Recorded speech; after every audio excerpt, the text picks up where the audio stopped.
I needed money and I found none. I fought the law and the law won. That was a popular song back in the 1960s, the anti-law, anti-rule of law anthem. And a lot of people feel that way about laws. They think, "Oh, what a drag. These laws are in place to limit our freedom and to take away the joie de vivre, the joy of life."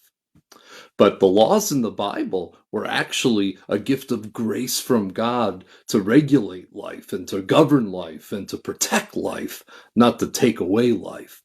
I found this neat quote as we get into Exodus chapter 21 by Adam Clark. He says, "These different rules we're about to read about in Exodus 21 are as remarkable for their justice as for their humanity. Their great tendency is to show the valuableness of human life and the necessity of having peace and understanding in every neighborhood. And they possess that quality which should be the object of all good and wholesome laws, the prevention of crimes." And so that's the goal behind legislation, to institute regulation. Hi, Beverly. Let's pick up the action. Exodus 21. These are the laws you are to set before them. Hi, June. Verse 2. This is regulating slavery. If you buy a Hebrew servant, he is to serve you 6 years. In the American system of slavery, you were at the mercy of the master. You were a slave for your entire life, and if you tried to get away, you were captured and severely punished. But they didn't have that kind of slavery in the culture of the Bible. In fact, God didn't like that. He wanted to regulate slavery leading up to the elimination of slavery. He limited it to 6 years, and in the 7th year, the slave shall go free without paying anything. If he comes alone, he is to go free alone, but if he has a wife when he comes, she is to go with him. If his master gives him a wife and she bears him sons or daughters, the woman and her children shall belong to her master, and only the man shall go free. Well, let's talk about that. There's a lot to talk about. But why in the world is there a legislation of slavery? I mean, the Israelites were slaves for over 400 years. Don't they know that slavery is a bad thing? So why is it being instituted by God in Exodus 21? How could a good and loving God legislate slavery? This isn't a legislation of slavery. This is the regulation of slavery. Slavery was an accepted practice, paramount and prominent throughout the Mesopotamian world, and God is severely regulating it and limiting it, leading up to the elimination of it. Listen to what Charles Spurgeon says. "Moses did not institute slavery in any shape. The laws concerning it were made on purpose to repress it, to confine it within very narrow bounds, and ultimately to put an end to it." And as we move through the Bible, there is a move toward liberation. Paul says, if you can get your freedom, do so. Yes, slavery is an accepted part of the economy of the planet.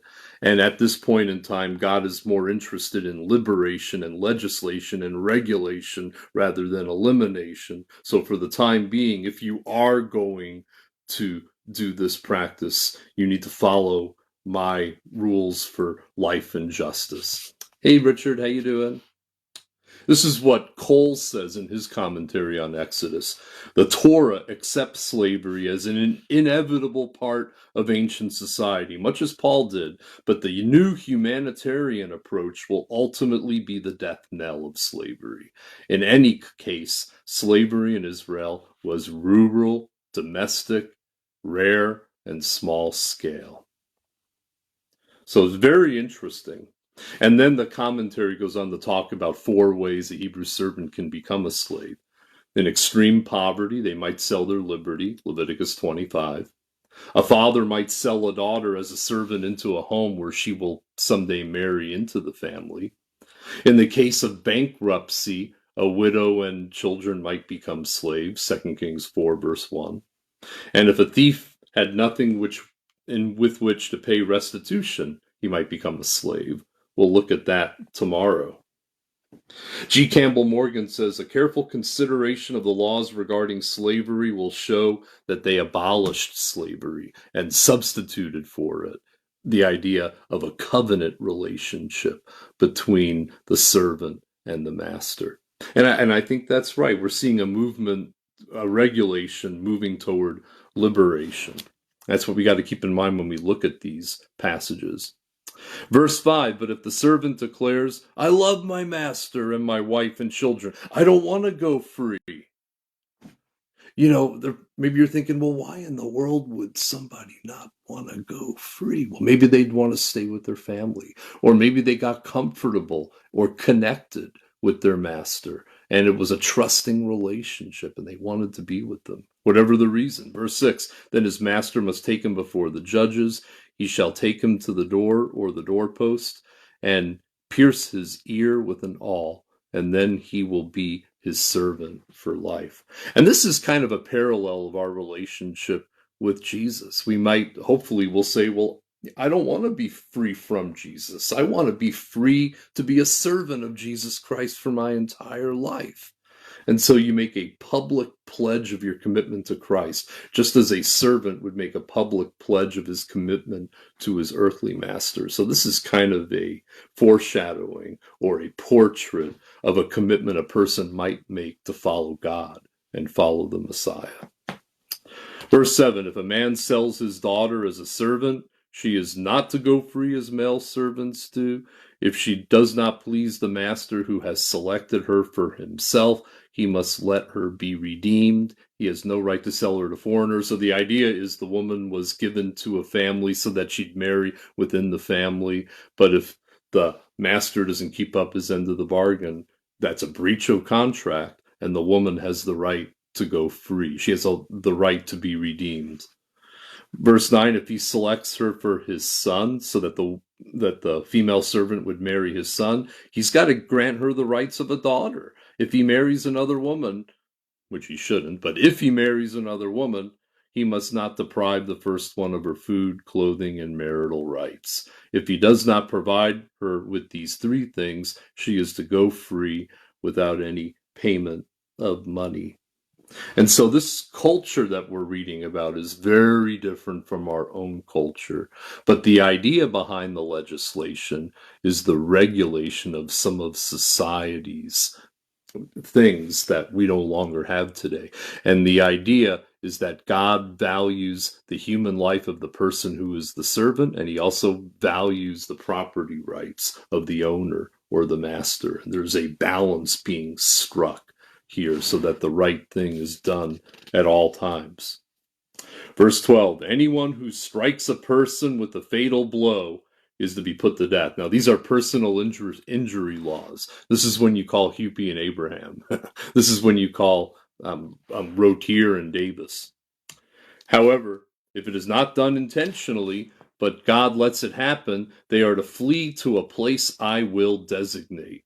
We know about 6 cities of refuge that are established in Israel. 3 on the west side of the Jordan River, 3 on the east side of the Jordan River. And if there's an accidental death and the avenger of blood is coming after you, you're allowed to flee to one of those cities, and you can stay in one of those cities until the death of the high priest, and then you go back home.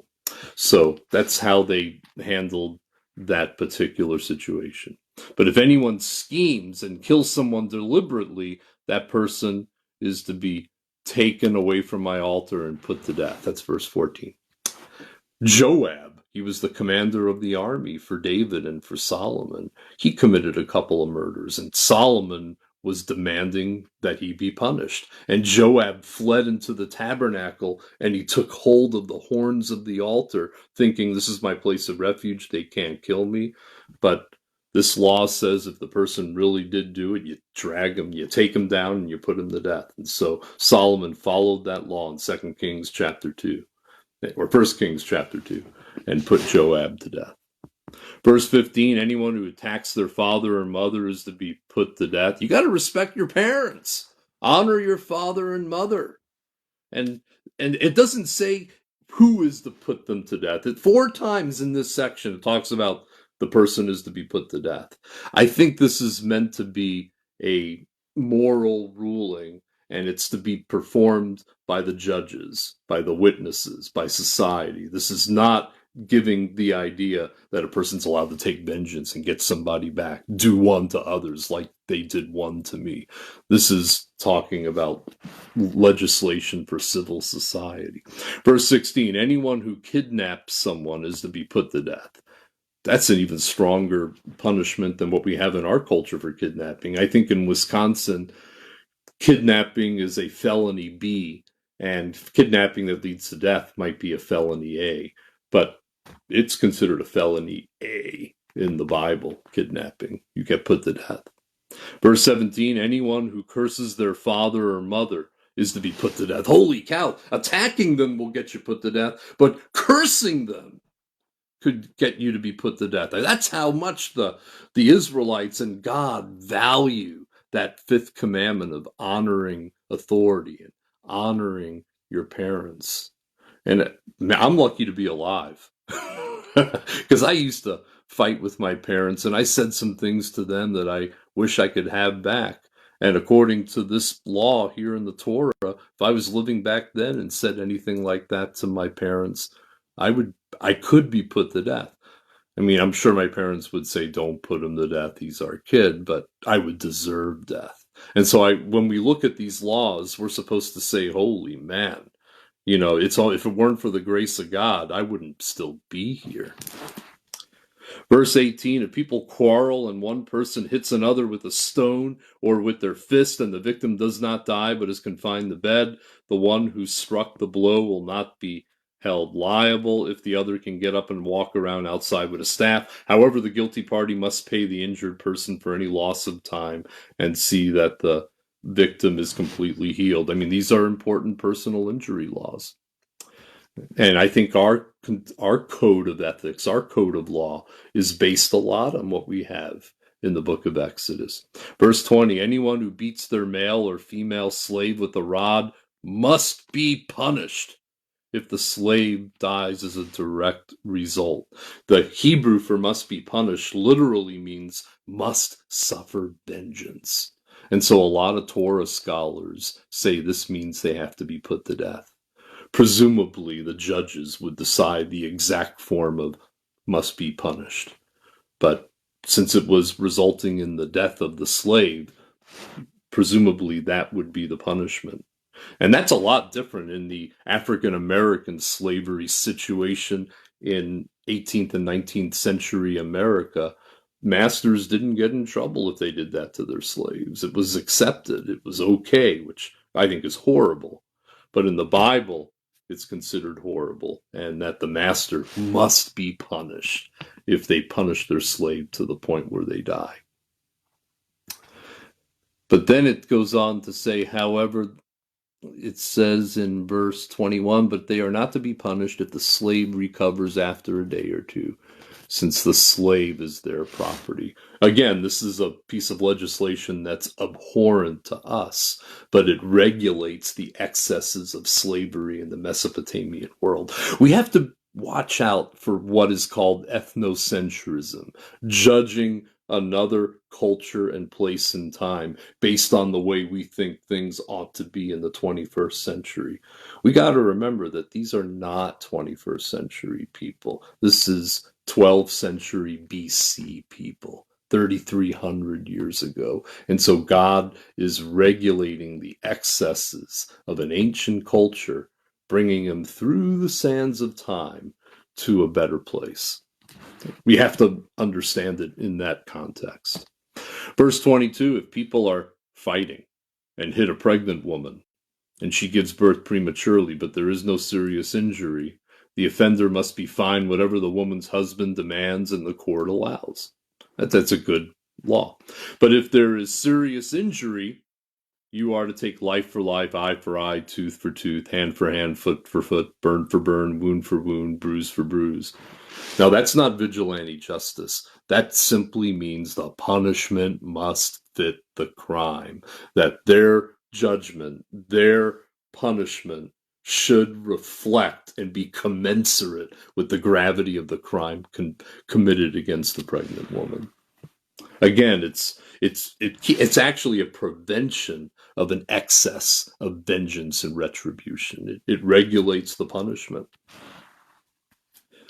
Verse 26, an owner who hits a male or female slave in the eye and destroys it must let the slave go free to compensate for the eye. If I was a slave, I'd be like, go ahead, make my day.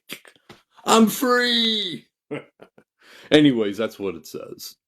And an owner who knocks out the tooth of a male or female slave must let the slave go free to compensate for the tooth. I'm missing 3 teeth up here. I won't show you. So, free! Verse 28, if a bull gores a man or woman to death, the bull is to be stoned to death and its meat must not be eaten. Nowadays, if a dog gets loose and bites somebody and severely hurts somebody, they'll put the dog down. That happens a lot. But the owner of the bull will not be held responsible. If, however, the bull has had the habit of goring, and the owner has been warned but has not kept it penned up and it kills a man or woman, the bull is to be stoned and the owner also is to be put to death. Wow. I agree with that, but wow. However, if payment is demanded, the owner may redeem his life by the payment of whatever is demanded. This law also applies if the bull gores a son or a daughter. If the bull gores a male or female slave, the owner must pay 30 shekels of silver to the master of the slave, and the bull is to be stoned to death. So even if the person is a slave, death is still the penalty for the thing or the person that's responsible for the death of the slave. So God values the lives, even of those who are part of the institution of slavery. And let's remember, slavery is not supposed to last more than 7 years. You're supposed to let them go free. And it's only if they want to be part of the family for life that you have a ceremony where they become part of the family for life. Verse 33, if anyone uncovers a pit or digs one and fails to cover it, and an ox or a donkey falls into it, the one who opened the pit must pay the owner for the loss and take the dead animal in exchange.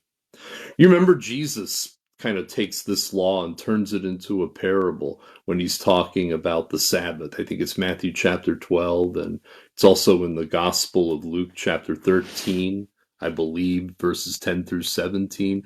He says, if you have an ox or a donkey that falls into a pit, even if it's the Sabbath, wouldn't you go over there and get him out? And so he's going beyond the law and showing that there's this thing called mercy that we need to keep in mind. Verse 35, if anyone's bull injures someone else's bull and it dies, the 2 parties are to sell the live one and divide both the money and the dead animal equally. But again, if it was known that the bull had the habit of goring, yet the owner didn't keep it penned up, the owner must pay animal for animal and take the dead animal in exchange. So the idea behind these laws is that God values our rights and he values our lives. And that's why he sent Jesus, because he values our very lives to the point where Jesus himself gave up his life for our life. He went beyond all these little pieces of legislation, and for the sake of love for all mankind, he died for you and me and rose again. So God cares enough about you to lay down some legislation, and he cares enough about you to lay out the plan for your liberation by sending Jesus to die for you. We have a God who cares about us. He cares about us on an individual level, and he cares about humanity on a societal level. Give your life to the one who gave his life for you, and thank God that he eventually led us to the place where there is an elimination of slavery, and now the only kind of servitude there is servitude by grace through faith in the Lord Jesus Christ. Jesus loves you. This I know, for the Bible tells me so. We'll be back tomorrow with Exodus chapter 22.